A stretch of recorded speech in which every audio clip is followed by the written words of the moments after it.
National medical council వారు only చట్టాలు తయారు చేయడం వరకే చేస్తారు. గ్రౌండ్ లెవెల్లో వారు చేయాలంటే అది సాధ్యం కాని పని. రెండోది, స్టేట్ గవర్నమెంటు ఏమన్నా చేస్తుందా? స్టేట్ గవర్నమెంటు కొన్ని పిఎస్సీలు కావచ్చు, కొన్ని తాలూకా లెవెల్ హాస్పిటల్స్ కావచ్చు, కొన్ని జిల్లా లెవెల్ హాస్పిటల్స్ కావచ్చు, వాటిని రన్ చేయడానికి వారు చాలా ఇబ్బందులు పడుకుంటూ రన్ చేయడం జరుగుతుంది. ఇప్పుడు జరిగేటువంటి క్వశ్చన్ ఏంటంటే 12,000 చిల్లర ఉన్నటువంటి గ్రామాలు తెలంగాణలో, ఈ 12,000 గ్రామాలల్లో ఎవరు వైద్యం అందించాలి? ఆర్ఎంపీలా, పిఎంపీలా, లేదా తెలంగాణ మెడికల్ కౌన్సిల్ డాక్టర్సా అనేది ఇప్పుడు మనకు ప్రశ్నగా మిగిలింది.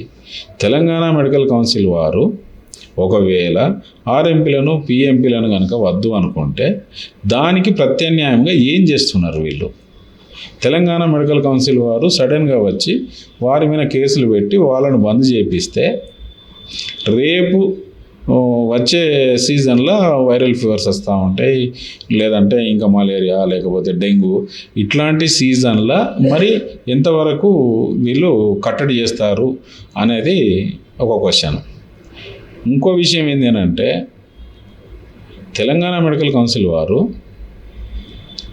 వీళ్ళు పెట్టినటువంటి నేషనల్ మెడికల్ కౌన్సిల్ యాక్ట్ ఒకటి సెక్షన్ 34 అండ్ సెక్షన్ 54 ఓన్లీ ఇట్లా ఆర్ఎన్పి ప్రాక్టీస్ చేసేవారికేనా లేదా మిగతా వారికి కూడామా?